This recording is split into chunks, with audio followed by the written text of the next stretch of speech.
Palavra da Verdade, a exposição bíblica com Hernandes Dias Lopes. Eu quero partilhar com vocês o texto que está em Jó, capítulo 1. Jó, capítulo 1, versos 6 a 12.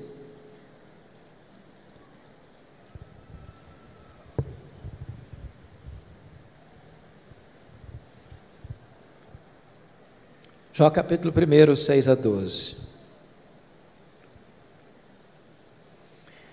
Está escrito o seguinte: num dia em que os filhos de Deus vieram apresentar-se perante o Senhor, veio também Satanás entre eles.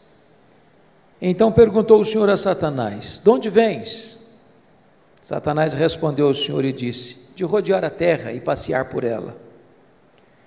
Perguntou ainda o Senhor a Satanás: observaste o meu servo Jó?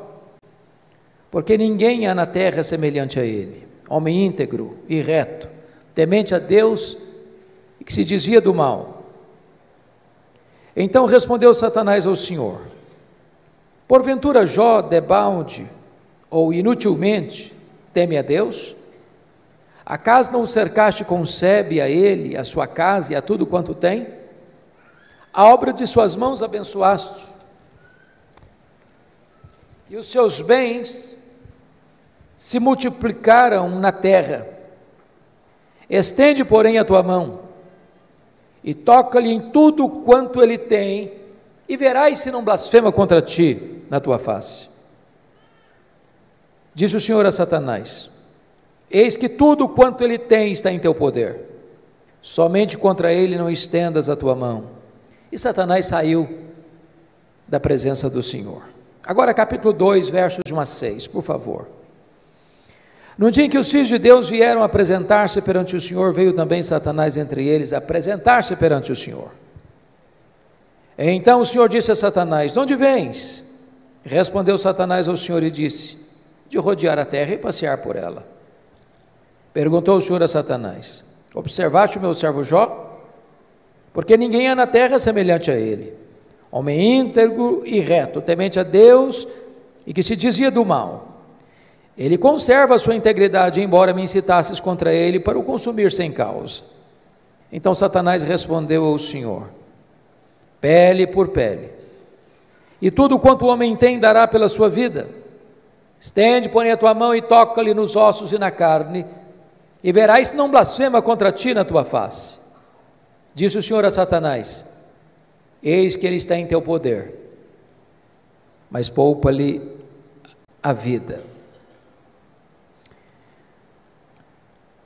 Meus amados, esse texto registra esse episódio da reunião de Deus com seus filhos, e eu quero crer que aqui são os anjos, e eu quero crer que nas regiões celestes. E a Bíblia não dá explicações, mas diz que Satanás apareceu por lá. E é curioso que quem começa a conversa é Deus, perguntando para Satanás assim: de onde vens? Satanás respondeu: de rodear a terra e passear por ela. Satanás é uma espécie de turista inveterado. Ele está por aí, está antenado, está de olho, está procurando alguém para devorar. E Deus cutuca outra vez, perguntando assim para ele: observaste o meu servo Jó? E Deus dá o currículo de Jó. Não tem ninguém na terra semelhante a ele, homem íntegro, reto, temente a Deus e que se desvia do mal. Em outras palavras, Jó era o homem mais piedoso da sua geração. Quando a Bíblia diz que ele era um homem íntegro, isso significa que é aquilo que você é quando ninguém está vendo, com a porta do quarto trancada. Quando diz que ele é um homem reto, significa que ele é exatamente aquilo que as pessoas estão percebendo. Um homem que tem uma vida pautada pela verdade e pela justiça. Homem temente a Deus significa que isso é o princípio da sabedoria. Homem que se desvia do mal significa que ele é deliberadamente santo. Bom, Satanás podia ter respondido para Deus assim: bom, esse eu não conheço ainda, estou meio ocupado, tenho outras agendas, quem sabe um dia eu boto os olhos nele, eu observo ele. Mas não foi a resposta de Satanás para Deus, não.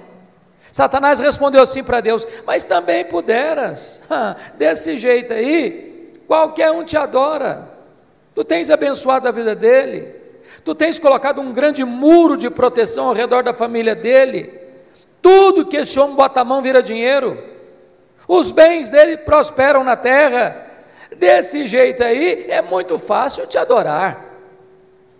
Satanás com isso insinua duas coisas. Primeiro, Satanás insinua que ninguém adora a Deus por quem Deus é, apenas por aquilo que Deus dá. Satanás insinua que Jó só adora a Deus por causa das bênçãos que recebe de Deus e não por causa do caráter de Deus. Satanás insinua que Deus precisa subornar as pessoas com bênçãos para receber delas adoração. Satanás insinua mais, que Jó não é honesto quando ele serve a Deus, que Jó descobriu que religião dá lucro, que é um bom negócio, e que ele só serve a Deus porque com isso ele recebe determinados benefícios que de outra forma não receberia. Com isso, Satanás está levantando aqui duas teses. Primeira tese: ninguém ama mais a Deus do que o dinheiro. Segunda tese: ninguém ama mais a Deus do que a família. O que um homem tem? Um homem tem bens, um homem tem família. Aí Satanás disse assim para Deus: toca no que ele tem, e verás se não blasfema contra ti na tua face, e verás se toda esta fidelidade de Jó não cai por terra. Então diz a Bíblia, que sem que Jó soubesse, Deus o constitui em seu advogado na terra, e coloca a sua própria reputação nas mãos de Jó, e diz assim para Satanás: pode tocar no que ele tem, só não pode tocar na sua vida. Em outras palavras, Satanás é um ser limitado e limitado por Deus. Ele só pode ir até onde Deus o permite ir, e nem 1 centímetro a mais. Nas palavras de Martinho Lutero, Satanás é um cachorro na coleira de Deus. Ele só pode ir até onde a coleira o permite ir, e nem 1 centímetro a mais, porque o Deus que servimos manda no céu, manda na terra e manda no inferno. Satanás está debaixo da autoridade absoluta do nosso glorioso Redentor Jesus Cristo.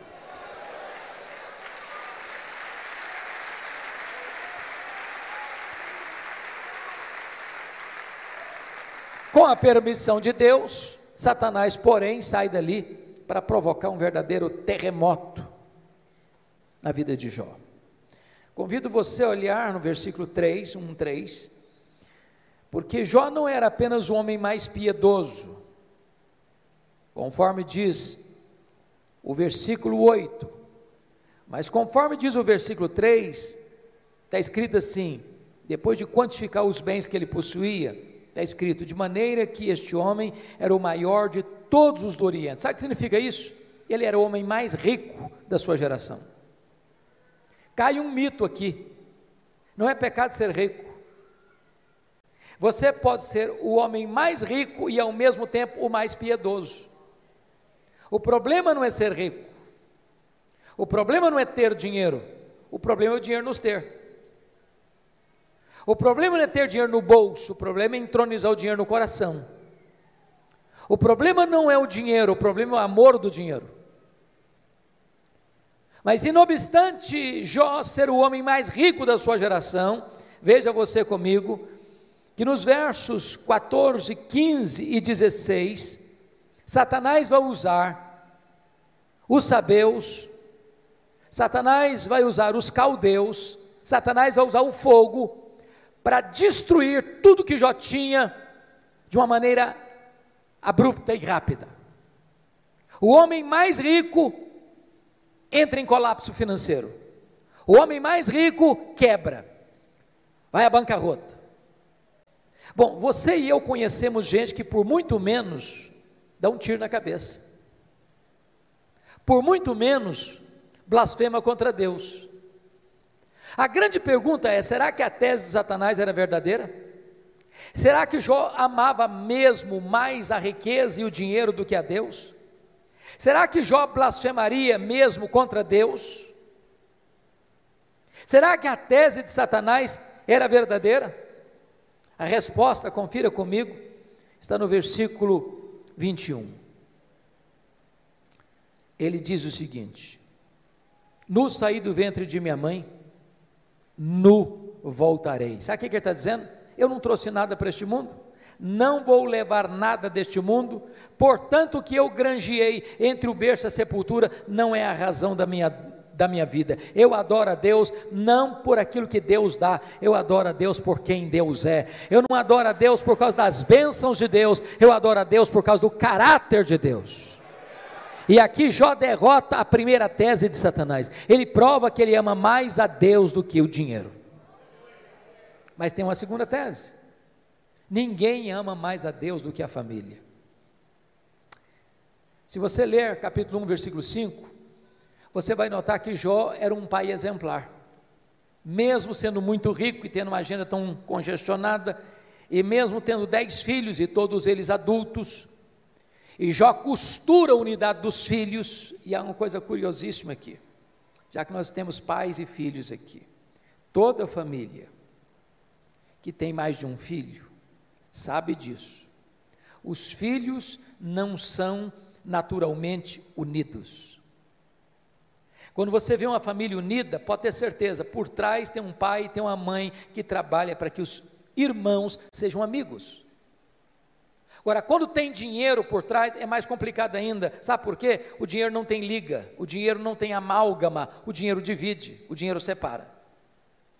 Porque Jó era um pai intercessor, porque Jó era um pai presente, porque Jó era um pai conselheiro, porque Jó era um pai que se preocupava com a salvação e a santificação dos seus filhos. Diz a Bíblia que os seus filhos eram amigos e unidos. Mas no mesmo dia que acontece o colapso financeiro de Jó, ele recebe a mais amarga notícia da vida. Os seus 10 filhos, num dia de festa, na casa de um deles, sofrem um acidente, e todos os 10 filhos de Jó morrem no mesmo acidente. Você já pensou o que é um pai levar para o cemitério todos os seus filhos num único dia? Como é que ele volta de lá? Como é que ele recomeça a vida? Como é que ele se levanta do luto? Como é que ele reconstrói seus sonhos? Será que Jó blasfemaria contra Deus? Será que a tese de Satanás era verdadeira?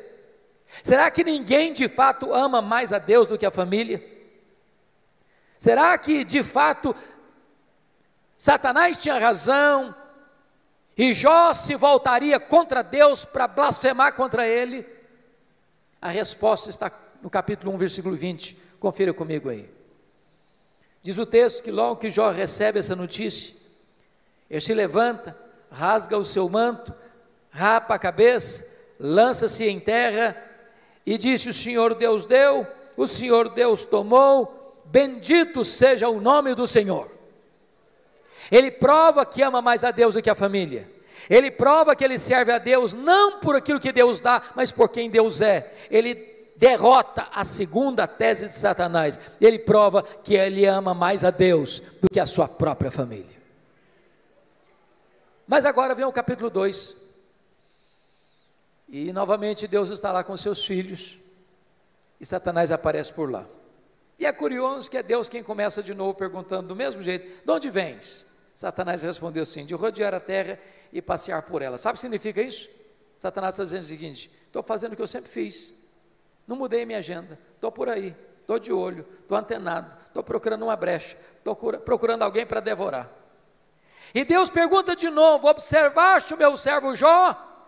e dá o currículo de Jó sem alterar uma vírgula. Não tem ninguém na terra semelhante a ele, homem íntegro, reto, temente a Deus, que se dizia do mal. E Deus diz: me incitasses contra ele para o destruir sem causa, mas ele permanece íntegro. Sabe o que Deus está dizendo para Satanás? Satanás, suas teses são mentirosas, suas teses são falsas. Você diz que ninguém ama mais a Deus do que o dinheiro e do que a família, pois Jó provou que me ama mais do que ao dinheiro, provou que me ama mais do que a família. Jó derrotou as suas teses, Satanás. Então Satanás levanta uma terceira tese: pele por pele, e tudo que o homem tem dará pela sua vida. Toca-lhe nos ossos, toca-lhe na carne, e verás se não blasfema contra ti na tua face. A terceira tese de Satanás é essa: ninguém ama mais a Deus do que a si mesmo. Sem que Jó soubesse, mais uma vez Deus o constitui em seu advogado na terra e diz para Satanás: pode tocar nos ossos dele, pode tocar na carne dele, só não podes tirar a vida dele. Satanás ainda é um ser limitado e limitado por Deus. Ele só pode ir até onde Deus o permite ir, e nem 1 centímetro a mais. Satanás sai dali, diz a Bíblia, e coloca uma doença maligna em Jó, do alto da cabeça à planta dos pés. Este homem que já está falido e enlutado, agora fica doente. Seu corpo vira uma chaga aberta, uma ferida viva. Bolhas de pus começam a se formar no seu corpo. E diz a Bíblia que Jó precisa morder nessas bolhas de pus para aliviar sua dor. Sua pele vai ficando necrosada. Ele não consegue comer, ele não consegue dormir, ele não consegue ter alívio. Esse homem vai ficando magro, magérrimo, macérrimo, de couro furado pelas costelas em ponta. O seu corpo cheira mal, as pessoas passam, as pessoas praguejam, as pessoas cospem, as pessoas cortam volta dele, até os mais próximos, até os familiares vão desistindo dele, vão abandonando a ele, e ele fica rendido na sua desdita. Precisa pegar um caco, talvez de telha, para raspar a sua pele necrosada. Esse homem não tem mais o que sofrer. Nesta hora, diz a Escritura, que a sua mulher se aproxima dele e pergunta: ainda conservas a tua integridade, Jó? Amaldiçoa a Deus e morre, acaba com isso, tenha pelo menos coragem e dignidade de tirar a sua vida. E ele responde para ela: tu falas como uma louca, tendo nós recebido o bem de Deus, não receberíamos também o mal? Está escrito que em tudo isso Jó não pecou contra Deus com seus lábios. Ele reprova a terceira tese de Satanás, ele prova que ama mais a Deus do que a si mesmo, ele prova que ele serve a Deus não por aquilo que Deus dá, mas por quem Deus é, não por causa das dádivas de Deus, mas por causa do caráter de Deus.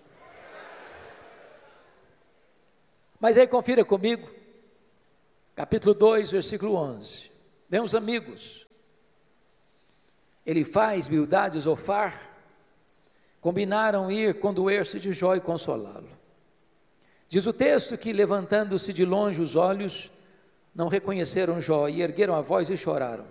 Cada um rasgou o seu manto, lançava-se pó ao ar sobre a cabeça. Sentaram-se com Jó na terra 7 dias e 7 noites, e nenhum lhe dizia palavra alguma, pois viam que a sua dor era muito grande. Então eu faço uma pergunta a vocês: esses 3 amigos, de fato eram amigos de Jó?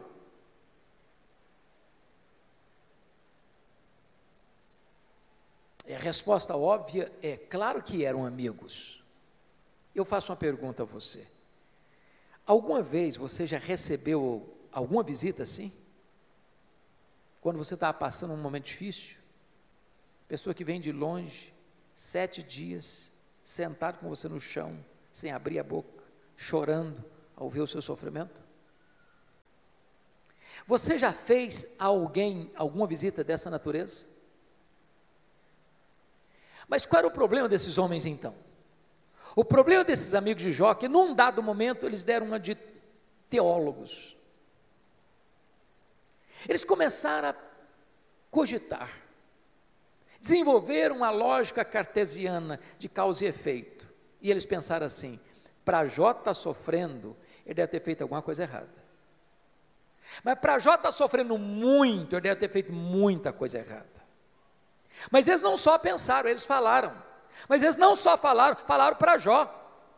E assacaram contra Jó os mais pesados libelos acusatórios, chamaram Jó de louco, chamaram Jó de adúltero, chamaram Jó de ladrão, falaram para Jó que ele roubou os órfãos e as viúvas, por isso que ele ficou rico, falaram para Jó que por ser ele um homem louco, Deus havia matado os seus filhos, e eles foram massacrando Jó, eles foram cravando Jó com as suas setas venenosas, e eles foram colocando Jó debaixo de um rolo compressor, e eles massacraram este homem de Deus. Sabe o que Jó fez? O que você e eu faríamos? Jó começa a perguntar para Deus: por que, meu Deus? Por que eu estou sofrendo? Por que a minha dor não cessa? Por que eu não morri no ventre da minha mãe? Por que eu não morri ao nascer? Por que os seios da minha mãe não estavam murchos de leite para eu morrer de fome? Por que o Senhor não me mata de uma vez? Jó levantou aos céus 16 vezes esta mesma pergunta: por quê, por quê, por quê, por quê, por quê? Jó levantou aos céus 34 queixas contra Deus. Sabe qual foi a resposta de Deus para ele? O total silêncio. Nenhuma resposta, nenhuma explicação, nenhuma luz no fim do túnel. Eu posso garantir para vocês hoje aqui, o silêncio de Deus grita mais alto nos ouvidos da nossa alma que o ruído mais barulhento das circunstâncias mais adversas. Pior do que sofrer é sofrer sem explicação. Se vocês estão notando comigo, Jó está sendo golpeado nas 5 áreas mais importantes da vida de uma pessoa. Primeiro, a vida financeira. Segundo, sua saúde. Terceiro, seu casamento.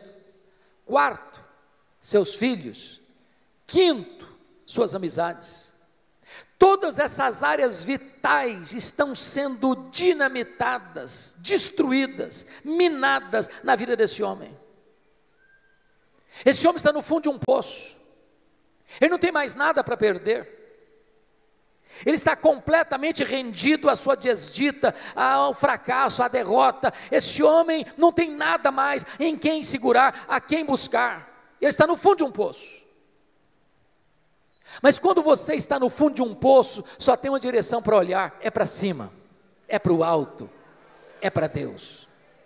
Esse homem perdeu os seus bens, esse homem perdeu a sua saúde, esse homem perdeu o apoio da sua mulher, esse homem enterrou os seus filhos, esse homem perdeu o apoio de seus amigos, esse homem olha para todo lado e tudo é ruína na vida dele, mas esse homem não perdeu uma coisa: esse homem não perdeu a sua confiança em Deus.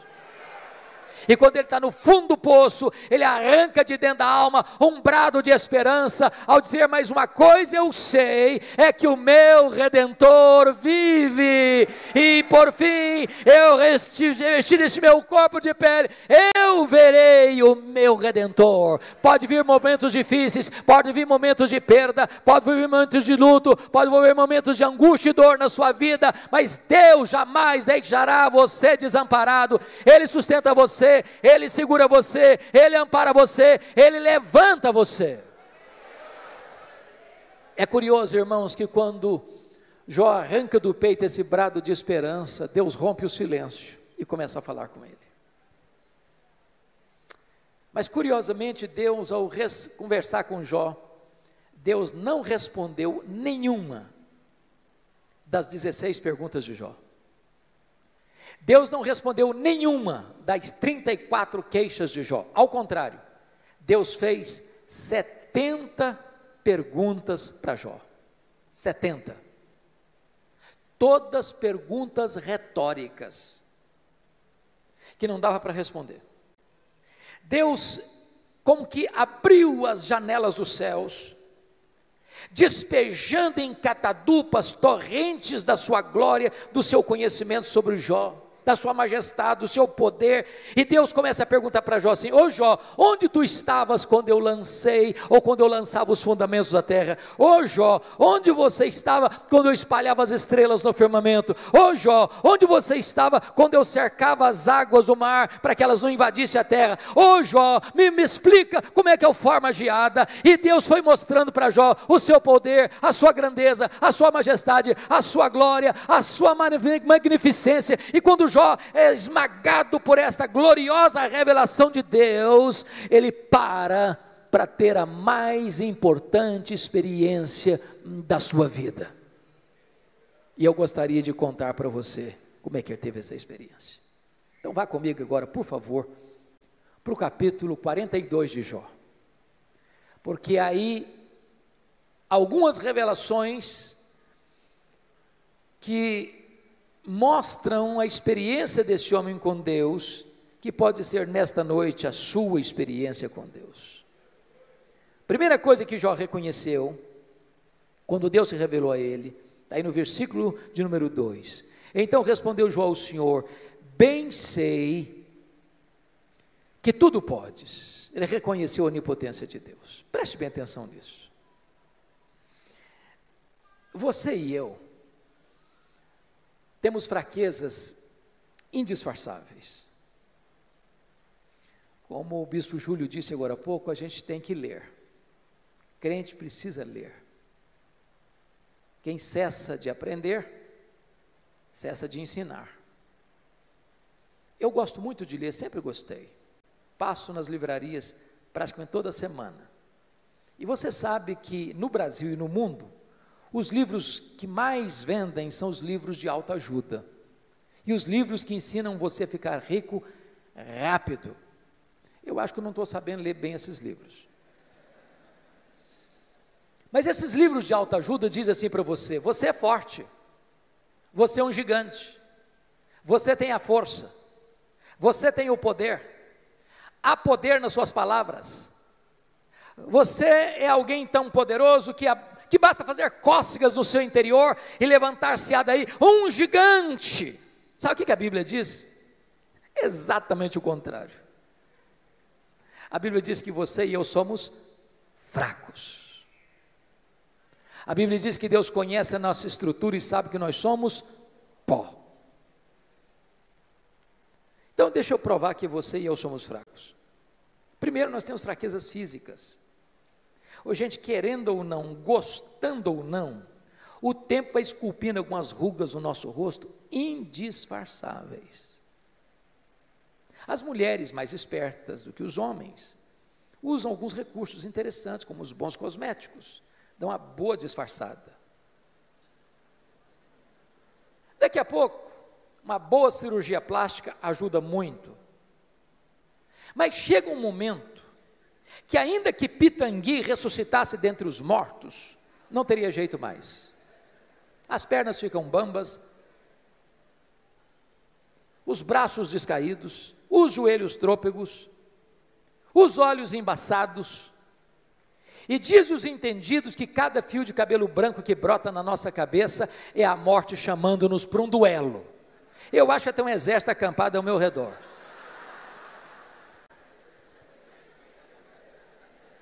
Temos fraquezas físicas, mas nós temos fraquezas emocionais. Quantos de nós, nas noites mais escuras da alma, gemendo e chorando, dissemos para Deus: oh meu Deus, eu não aguento mais, o Senhor estende a mão para mim e eu pereço. Temos fraquezas emocionais, mas nós temos fraquezas morais. Quantos de nós, com lágrimas nos olhos, já não prometemos para Deus: Deus, eu não quero mais cometer esse pecado, eu não quero mais cair neste mesmo pecado. Daqui a pouco, você se flagra cometendo o mesmo pecado. Não é porque faltou para você honestidade e sinceridade, não, faltou para você poder. Somos fracos. Mas nós temos fraquezas espirituais. Nós somos um ser contraditório, ambíguo, paradoxal. Paulo diz que o bem que eu quero fazer, esse eu não faço, o mal que eu não quero, esse eu pratico. Somos fracos, mas é maravilhoso você poder afirmar como Jó, mas o meu Deus tudo pode. Para Ele não tem doença incurável, para Ele não tem vida irrecuperável, para Ele não tem perdão que Ele não possa perdoar, para Ele não tem casamento que Ele não possa restaurar, para Ele não tem família que Ele não possa reerguer, para Ele tudo é possível, Ele pode tudo quanto Ele quer, Ele tudo pode. Portanto, irmãos, não tem nada mais importante para a família do que relação pais e filhos, filhos e pais, marido e mulher, mulher e marido, irmãos e irmãos, do que saber quem é o Deus que nós servimos, quão grande é o Deus que nós adoramos. A pergunta que eu faço a você nesta noite é: quem é o seu Deus? Quão grande é o seu Deus? Quão majestoso é o seu Deus? Quão poderoso é o seu Deus? Quanto pode o seu Deus? A.W. Tozer, que foi um dos mais importantes escritores do século XX, diz que o maior problema da igreja contemporânea, ele estava falando da igreja lá do século passado, mas é o problema nosso ainda hoje. Ele disse que o maior problema nosso é que nós passamos a maior parte do tempo medindo, tomando o nosso próprio pulso e olhando para o nosso próprio umbigo. Quando o nosso papel é conhecer a Deus e prosseguir em conhecê-lo, porque o povo que conhece a Deus é um povo forte, diz a Escritura. Quem é o seu Deus? Quão grande é o seu Deus? Quando o profeta Isaías estava pensando sobre isso, ele diz: o meu Deus é aquele que mede as águas na concha da sua mão. O meu Deus é aquele que pesa o pó das montanhas em balança de precisão. O meu Deus é aquele que espalha as estrelas no firmamento, e por ser forte em força e grande em poder, quando as chama pelo nome, nenhuma delas vem a faltar. O meu Deus é aquele que olha para as grandes potências econômicas e militares da terra e considera todas essas nações como um pingo que cai de um balde, como um pó numa balança de precisão, como um vácuo, como nada, como menos do que nada, pois este é o seu Deus. Agora pergunte para um astrônomo, qual é o tamanho desse universo que ele mediu a palmos? Pergunte. Sabe qual é a resposta dele? Eu não sei. E quando esse astrônomo diz eu não sei, ele não está confessando uma ignorância absoluta, não. É porque nenhum homem, por mais robusto que seja o seu conhecimento, por mais peregrina que seja a sua capacidade mental, é capaz de afirmar com precisão qual é o tamanho do universo. Isso é uma matéria em estudo ainda.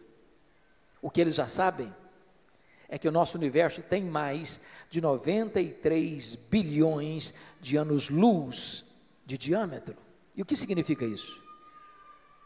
Significa que se você voar à velocidade da luz, 300 mil quilômetros por segundo, nessa velocidade, você demoraria mais de 93 bilhões de anos para ir de uma extremidade à outra do universo. Pois o seu Deus é maior do que isso. Ele criou tudo isso.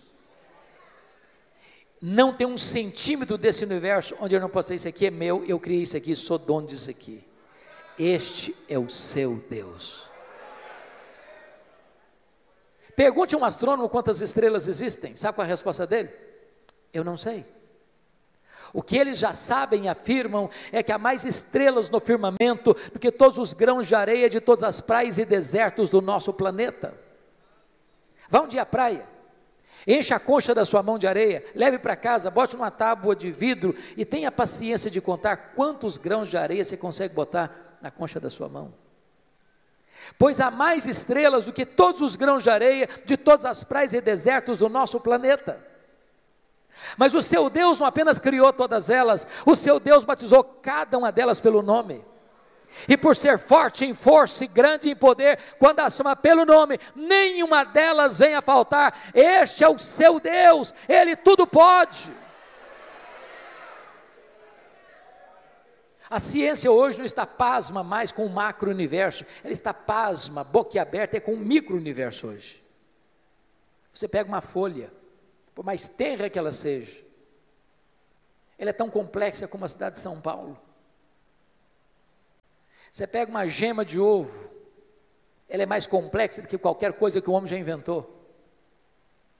Dr. John Wilson, catedrático de Harvard, uma das maiores autoridades de oftalmologia no mundo, diz que você e eu temos em torno de 2 milhões de fios duplos encapados em cada um dos nossos olhos, e se não for assim, haveria um curto-circuito e nós ficaríamos cegos. Dr. Marshall Nirenberg, prêmio Nobel de Biologia, fez uma das mais importantes descobertas no século passado. Ele descobriu que você e eu somos um ser programado geneticamente, computadorizadamente programados. Ele descobriu que você e eu temos em torno de 60 trilhões de células vivas no nosso corpo. Descobriu mais, que em cada uma dessas células você tem 1,70 m de fita DNA, onde estão gravados computadorizados todos os seus dados genéticos. Se você espichar a fita DNA do seu corpo, você terá 102 trilhões de metros de fita DNA, você terá 102 bilhões de quilômetros de fita DNA no seu corpo, daria para dar diversas voltas no sistema planetário. Dr. Loy vai dizer mais tarde, códigos de vida não se originam espontaneamente, códigos de vida não se originam de uma explosão cósmica, códigos de vida não se originam de uma evolução de milhões e milhões de anos, códigos de vida foram plantados em você, pelo Deus Todo-Poderoso, Criador dos céus e da terra, e este Deus é o seu Pai, é o seu Deus, Ele tudo pode.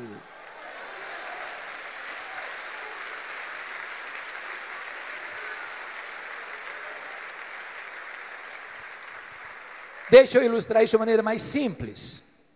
Um pai caminhava com seu filho de 4 anos pela rua. Eu acho que todos vocês concordam comigo que toda criança parece que fez um curso de pós-doutorado em perguntas difíceis. Não conheço ninguém que faça perguntas mais difíceis do que as crianças. E o menino perguntou para o pai assim: papai, qual é o tamanho de Deus? O pai engasgou. Não tinha uma resposta pronta para um menino de 4 anos. Ficou em silêncio. Continuou caminhando. Daqui a pouco ele escuta os roncos das turbinas de um avião supersônico lá nas alturas excelsas. O pai diz: filho, olha para cima. Você está vendo aquele avião? O filho disse: sim, papai, estou vendo. O pai perguntou: qual é o tamanho daquele avião, meu filho? O menino respondeu: pequeno, papai, muito pequeno. Estava muito longe. O pai pegou o menino, levou para o aeroporto. Lá tinha um jumbão de mais de 400 passageiros estacionado. O pai chegou bem perto e perguntou: está vendo esse avião, filho? Estou vendo, papai. Qual é o tamanho desse avião, filho? Grande, esse é muito grande, papai. O pai disse: filho, pois Deus é do mesmo jeito. Se você está longe de Deus, meu filho, Deus parece pequeno para você, aí os seus problemas ficam enormes. Mas se você está perto de Deus, meu filho, aí Deus é grande para você, aí os seus problemas ficam pequenos. Agora eu sei que tudo podes. A segunda coisa que Jó descobriu, irmãos, está aí no versículo 2 ainda: e nenhum dos teus planos pode ser frustrado.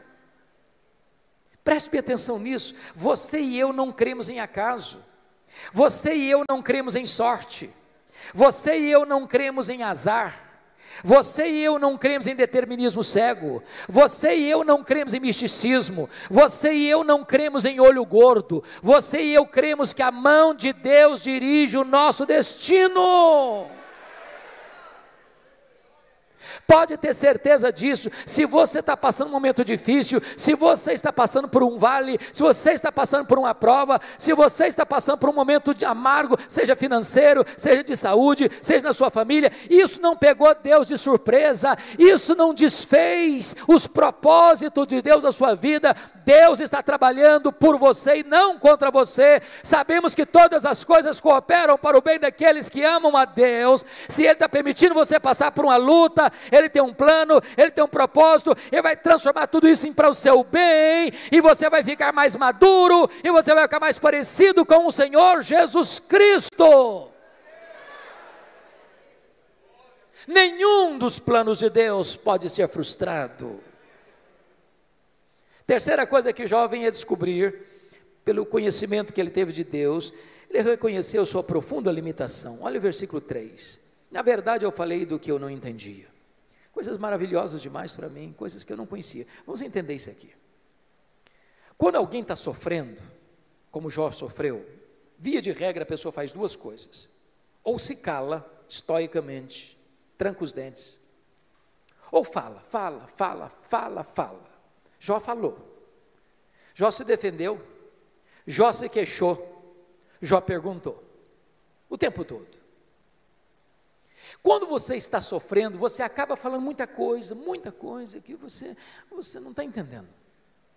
Sabe por quê? Porque você e eu não enxergamos no escuro, você e eu não enxergamos na curva. Deus está vendo lá no fim, e Ele sabe que as curvas da estrada não tiram o seu alvo de chegar lá no fim. O fim é a sua glória, o fim é o céu, o fim é a bem-aventurança, o fim é a vitória do mal, é a vitória do bem sobre o mal, é a vitória da verdade sobre a mentira, é a vitória de Jesus Cristo sobre o diabo. O fim é Jesus Cristo colocando todos os seus e os nossos inimigos debaixo dos seus pés, e nós com Ele, sem dor, sem lágrima, sem luto, reinando com Ele para sempre.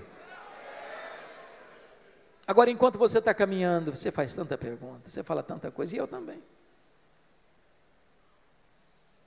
Quando Deus começa a se revelar para Jó, mostrar a sua grandeza, o seu poder, sua majestade, o seu controle sobre o universo, sobre todas as coisas, Jó põe a mão na boca e diz: meu Deus, quanta coisa que eu falei sem entender. Sabe qual a lição que eu aprendo aqui? O sábio é aquele que sabe que não sabe, porque o que você não sabe é muito mais do que o que você sabe. Portanto, se você encontrar uma pessoa que fica arrotando em cima de você muito conhecimento, e que quer passar como aquela pessoa que sabe tudo, conhece tudo, entende tudo, Bíblia, eu conheço de capa a capa. Pode ter certeza, você está perto de uma pessoa que sabe quase nada. Quase nada. É lata vazia que faz barulho. Então deixa eu contar uma ilustração para você. Eu fui criado na roça mesmo. Antes de luz elétrica, de estrada, de carro e tudo mais. Quebrei muito milho no muque. Quem sabe o que é uma roça de milho na hora de colher, seca para colher, sabe muito bem a diferença entre um restolho, que só tem palha e sabugo, e uma espiga boa, granada. A espiga boa, granada, na hora de colher, ela se tomba, ela se curva. O restolho que só tem palha e sabugo, não se curva nunca, fica sempre empinadinho. Então, quando você encontra uma pessoa muito empinadinha, saiba disso, é um restolho, só tem palha e sabugo. Porque é impossível você conhecer a Deus, quem é Deus, sem se humilhar, sem se curvar, sem reconhecer que você sabe quase nada.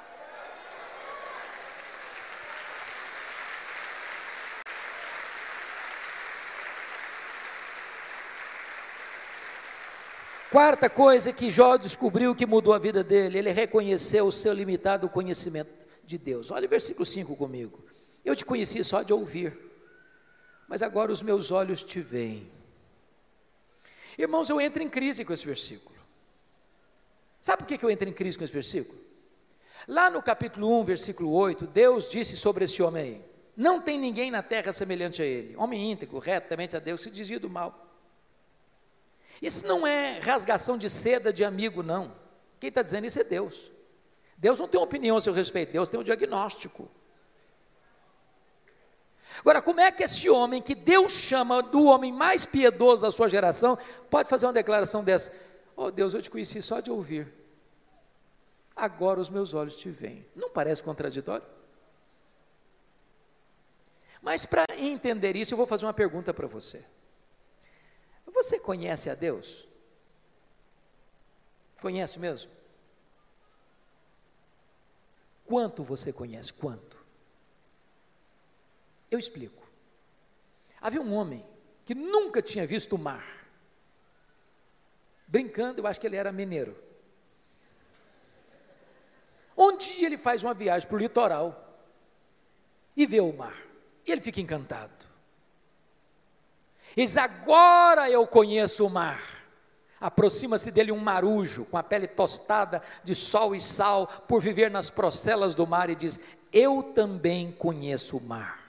Qual a diferença entre eles? Você conhece a Deus? Quanto você conhece a Deus? João 17,3 diz que a vida eterna é esta: conhecer a Deus e a Jesus Cristo, a quem enviaste. Sabe de uma coisa? Que a própria essência da vida eterna é conhecer a Deus. Sabe o que você vai estar fazendo no céu depois que você tiver 1000 anos lá na glória? Você vai estar conhecendo a Deus. Sabe o que você vai estar fazendo no céu depois que você tiver 1 bilhão de anos lá na glória? Você vai estar conhecendo a Deus. Sabe o que você vai estar fazendo no céu depois que você tiver 1 trilhão de anos lá na glória? Você vai estar conhecendo a Deus. Jamais haverá um tempo na eternidade onde você possa dizer: conheço tudo de Deus, não tem mais nada para conhecer, agora eu vou botar a vida no piloto automático. Deus é inesgotável em seu ser. O céu vai ser dinâmico. A Bispo Júlia, há poucos dias eu tomei um susto. Uma menina adolescente da igreja chegou para mim e disse assim: pastor. Falei: pois não, filha. Ela disse assim: eu não quero ir para o céu não. Eu tomei um susto. Disse: como? Eu não quero ir para o céu não. Falei: mas você está maluca? O que aconteceu? Não, não quero ir não. Falei: então me explica esse negócio. Ah, pastor, a ideia de céu que eu tenho, sabe o que é? Que eu vou estar numa nuvem branca, com a harpa na mão, tocando, cantando, tocando. Ah, eu não aguento essa vida inteira não. Eu quero coisa nova para a minha vida. Tem gente que acha que o céu vai ser chato. Se você não gosta de trabalhar, você está encrencado. Sabe por quê? Que a Bíblia diz que lá no céu nós vamos trabalhar. Seus servos o servirão. Agora pense comigo que nesse corpo frágil, que fica cansado, que fica doente, que fica velho, que fica caquético, nós conseguimos fazer coisas tão fantásticas, e diz Einstein que nós não usamos nem 10% do nosso potencial. Você já imaginou que nós não vamos poder fazer com um corpo 100% turbinado pela glória de Deus? Diz a Bíblia que você e eu vamos ter um corpo semelhante ao corpo da glória do Senhor Jesus Cristo. Jesus entrava na casa fechada sem precisar abrir a porta. Jesus saía de Jerusalém, aparecia lá na Galileia sem precisar percorrer o trecho. Jesus subiu o assunto aos céus fisicamente. E eu pergunto para você: qual a distância da terra ao céu? Com que velocidade Jesus foi para o céu? Porque se ele foi para o céu na velocidade da luz, 300 mil quilômetros por segundo, depois de 2000 anos, ele está logo ali na esquina ainda. O que significa isso? A Bíblia diz que nós vamos ser como os anjos, não que nós não vamos ter um corpo, mas significa que nós vamos viver numa nova dimensão. Eu pergunto a você: com que velocidade um anjo vem do céu à terra? Jesus Cristo disse para Pedro lá no Getsemane: guarda essa espada, porque se eu precisasse de ajuda, eu rogaria ao Pai, Ele me mandaria mais de 12 legiões de anjos, mais de 72 mil anjos. Com que velocidade eles viriam? Os anjos não estão mais, não precisam e não estão presos às mesmas leis que nos governam aqui, pois o nosso corpo de glória vai ser assim. Nós vamos estar lá, nós viremos cá, nós subiremos, nós desceremos com a mesma velocidade, porque nós habitaremos novos céus e nova terra, e nós vamos conhecer a Deus, e nós vamos glorificar a Deus, e nós vamos trabalhar para Deus, e nós vamos amar a Deus, e nós vamos fruir a presença de Deus. Agora eu entendo Jó. Agora eu entendo Jó, ele está só arranhando a superfície, e você e eu também, tem muito mais, tem infinitamente mais. Então continua a ordem do profeta: conheçamos e prossigamos em conhecer ao Senhor. A última coisa que mudou a vida de Jó, confira comigo, está no versículo 6. Por isso eu me abomino e me arrependo no pó e na cinza. Ponto. ponto, ponto, ponto, ponto. Não entendi nada de novo. Muito difícil. Como é que eu vou entender esse homem que o próprio Deus diz que ele é o mais piedoso, está se abominando e se arrependendo no pó e na cinza? Eu esperava uma confissão dessa de um ladrão, de um assassino, mas do homem mais piedoso. É chocante. Explicação. As pessoas que mais lamentam e choram os seus pecados, não são as que mais pecam, são as que mais perto de Deus andam. Quem está longe de Deus, irmãos, nem convicção de pecado tem. Quanto mais você conhece a Deus, quanto mais você anda com Deus, quanto mais intimidade você tem com Deus, mais você vê a enormidade do seu pecado e mais você lamenta pelo seu pecado. Pois bem, veja comigo, por favor, agora o versículo 10. Ele é a chave hermenêutica deste livro. Mudou o Senhor a sorte de Jó, quando ele chorava pelos seus amigos, e o Senhor deu-lhe o dobro de tudo quanto antes possuía. Você já fez uma pergunta, por que Deus mudou a sorte de Jó, enquanto este ou quando este orava pelos seus amigos? Você já fez essa pergunta? Por quê? Então deixa eu fazer uma pergunta para provocar. O que você sente quando alguém fala mal de você? Você fica feliz? Você celebra isso? Você chega na igreja e diz, bispo, juro, eu estou tão feliz hoje. O que foi, filho?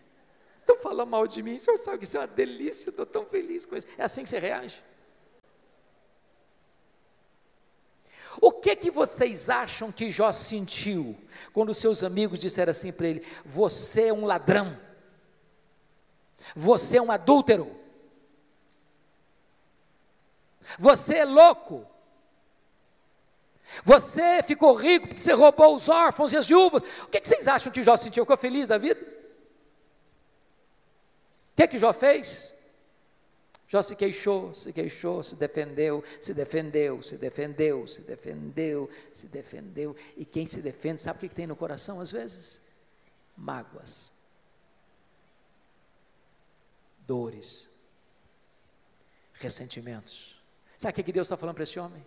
Meu filho, saia dessa arena da autodefesa, meu filho. Entre, meu filho, na brecha da intercessão. Enquanto você ficar se defendendo, Jó, vai ter mágoa no seu coração, mas quando você começar a orar por esses homens que acusaram você, você vai ficar curado, você vai ficar liberto, você vai ser restaurado. Sabe o que aconteceu? As 5 áreas que Satanás tentou destruir na vida de Jó, Deus restaurou todas elas. Bendito seja Deus. Primeira área que Deus restaurou, confira comigo lá no versículo 16, Deus restaura a saúde de Jó. Depois disso viveu Jó 140 anos, viu seus filhos, e aos filhos de seus filhos até a 4ª geração. Eu acho que não ficou nem cicatriz, nem sequela. Completamente curado. Deus está aqui hoje, irmãos. Ele é o Jeová Rafá. Ele pode curar a sua enfermidade. Ele é Deus. Segunda área que Deus restaurou, versículo 12, área financeira. Se você comparar 1:3 com 42:12, você vai notar que Deus deu tudo em dobro. Eu quero dizer para você que Deus está aqui hoje e Ele é o Deus da restituição. Ele pode restaurar a sua vida financeira, Ele pode levar você mais além na sua vida financeira. Ele é o Deus da restituição. Terceira área que Deus restaurou, área das amizades. Confira comigo os versículos 8, a partir do 8. Eu acho isso maravilhoso, bispo Júlio. Porque os amigos de Jó que acusaram a Jó, Deus chega para eles e diz assim, vocês estão lembrados daquele homem que vocês criticaram, acusaram? Pois é, aquele homem é mais justo do que vocês. Então eu não vou ouvir a oração de vocês, vocês vão ter que ir lá naquele homem que vocês criticaram, para que aquele homem que vocês criticaram ore por vocês, e quando ele orar por vocês, eu vou restaurar vocês. Sabe o que Deus está fazendo aqui? Honrando Jó, honrando Jó. Eu vou dizer uma frase aqui, se você esquecer tudo que eu falei, mas lembrar dessa frase, me dou por satisfeito, e a frase é essa: cuida bem da tua integridade, e Deus cuidará da tua reputação. Você não tem que se defender, você tem que viver com Deus, porque quando você vive com Deus, Deus defende você. Quando você vive com Deus, aqueles que criticaram você vão ter que voltar a você e mudar de opinião a seu respeito. Deus restaurou Jó, e Deus restaurou os amigos de Jó. Quarta área que Deus restaurou, o casamento. Porque a Bíblia não diz que casou com outra? Eu quero crer que restaurou o casamento com a mesma mulher. Agora, pense comigo com a cabeça de um brasileiro, só um pouquinho agora. Quando Jó estava numa magrela, a mulher dele olhou para ele e disse: morre, homem, morre, mas morre logo. Agora Jó está curado, agora Jó está rico, agora Jó está no topo da pirâmide. O que vocês acham que, se ele fosse brasileiro, ele falaria para ela? Morre, mulher, morre. Talvez ele diria: minha filha, a fila andou, agora eu estou noutra. Mas deixa eu dizer algo para você, amado. Deus é especialista em pegar os cacos e fazer um vaso novo. Deus é especialista em curar feridas, em restaurar relacionamentos quebrados. Para Deus não tem impossíveis. Você que está pensando em desistir do seu casamento, não desiste não, invista nele. Deus pode fazer um milagre. Deus pode dar espírito de perdão ao seu coração. Eu achei muito curioso que há pouco tempo uma mulher chegou para mim e disse assim: pastor, eu estou vindo aqui dizer para o senhor que eu vou me divorciar. Eu tomei um susto. Disse: como é que é o negócio?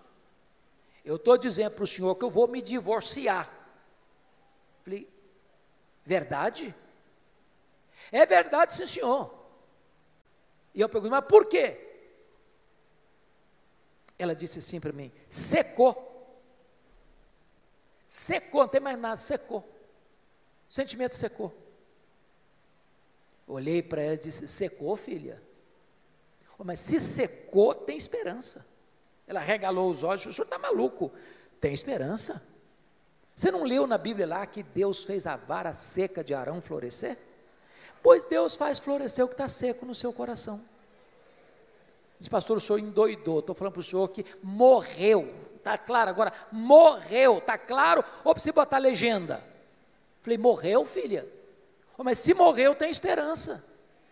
Você não leu na Bíblia lá que Jesus ressuscita os mortos? Pois ele pode fazer ressuscitar o que está morto aí no seu coração. Tem esperança. Falei: pastor, o senhor endoidou, o senhor não está me entendendo não. Estou falando para o senhor que acabou, não tem mais nada, acabou, está claro agora? Falei: acabou, minha filha? Ué, mas se acabou, tem esperança. Ué, você não leu na Bíblia lá que Deus chama a existência as coisas que não existem? Se Ele chama a existência as coisas que não existem, Ele pode chamar a existência o que não está mais no seu coração. Você não vai separar essa semana não, você vai orar comigo uma semana, depois você volta aqui.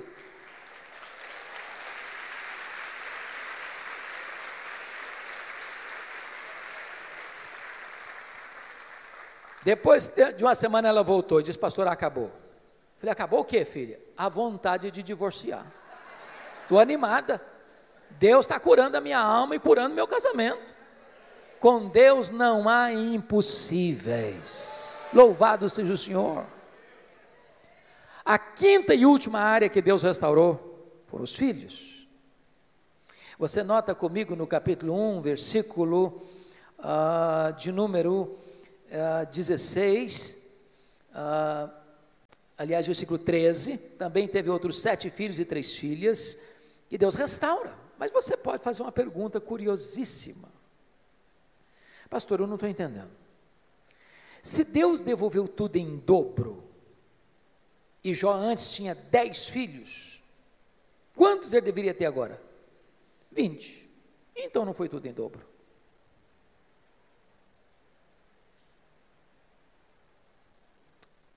Deixa eu explicar isso bem.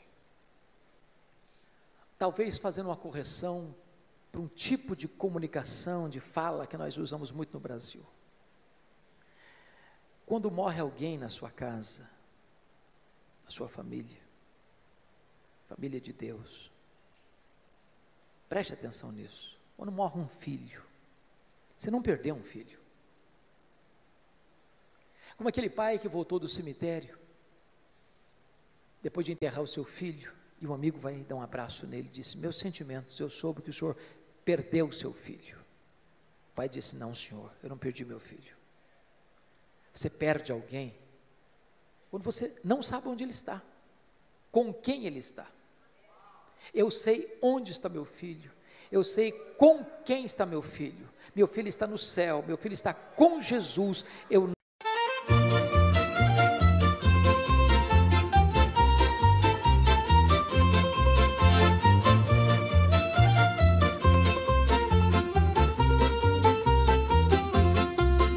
Una barca di carta, che l'acqua che c'è dentro è tutta, non c'è vento, non c'è vento, si muove per un niente, per uno spostamento d'aria. Il vecchio Paolo ci prendeva in giro, mi cantava che lui la guerra la fa tutti i giorni e mai nessuno gliela dichiara.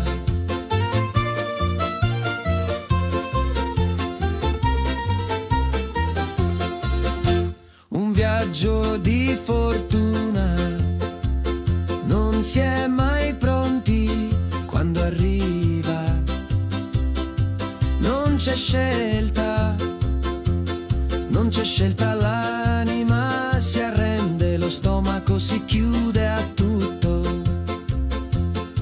Il vecchio Paolo ci prendeva in giro, mi cantava che lui la guerra la fa tutti i giorni e mai nessuno gliela dichiara.